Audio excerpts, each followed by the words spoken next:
आप लोगों का बहुत बहुत स्वागत है हमारे YouTube channel Mahesh education point में। आज मैं आप लोगों को भूगोल विषय पढ़ाऊंगा और हमारा टॉपिक होगा भूकंप आने के कारण। भूकंप क्यों आ जाते हैं, कैसे हमारे धरातल हिल जाता है, फिर लोगों का जीवन अस्त व्यस्त क्यों हो जाता है, उसके बारे में मैं आप लोगों को बताऊंगा। तो पहला कारण है ज्वालामुखी विस्फोट। दोस्तों, हमारे धरातल पर जब जब ज्वालामुखी विस्फोट हुआ है तब आसपास के क्षेत्रों में जबरदस्त भूकंप आया है, जिससे अपार जनधन की हानि होती है।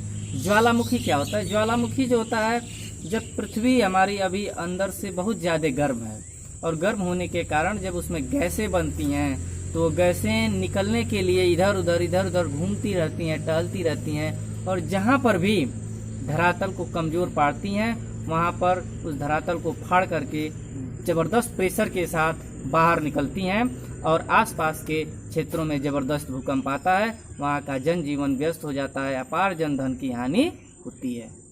भूकंप आने का दूसरा कारण यह होता है दोस्तों, जब दो प्लेटें आपस में टकराती हैं तो जबरदस्त भूकंप आता है। जैसे मान लीजिए एक प्लेट ये होती है और एक प्लेट ये होती है और दोनों प्लेटें आकर के आपस में ऐसे टकराती हैं, तो इन प्लेटों में इतनी ताकत होती है कि जब ये दोनों प्लेटें आपस में टकराती हैं तो दोनों के मध्य एक जबरदस्त टकराव होने की वजह से आसपास के क्षेत्रों में भूकंप आ जाता है और अपार जनधन की हानि होती है। तीसरा कारण होता है दोस्तों प्लेटों का टूट जाना।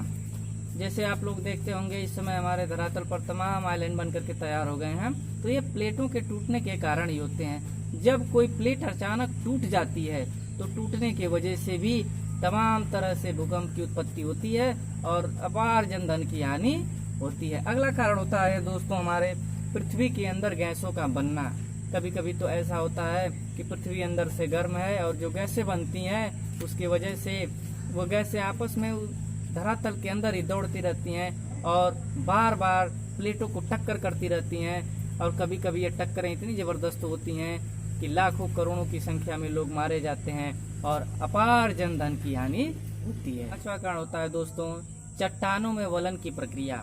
जब दो चट्टानों में दोनों तरफ से दबाव होता है तो जो चट्टानें होती हैं वो बीच से मुड़ जाती हैं और वलन की क्रिया बनाती हैं। कभी कभी ये चट्टानों का दबाव इतना ज्यादा ही होता है कि दोनों तरफ से चट्टानों का प्रेशर बनता है और बीच में चट्टानें आकर के टूट जाती हैं, और टूटने के जस्ट बाद वह नीचे की तरफ ऐसे झुक करके अपने समतल स्तर पर आ जाती हैं, और वही झुकाव और उठाव के कारण चट्टानों के कारण बहुत जबरदस्त भूकंप आता है, जिसकी वजह से अपार जनधन की हानि होती है। उसके बाद होता है गैसों का फैलाव। अगला पॉइंट है गैसों का फैलाव।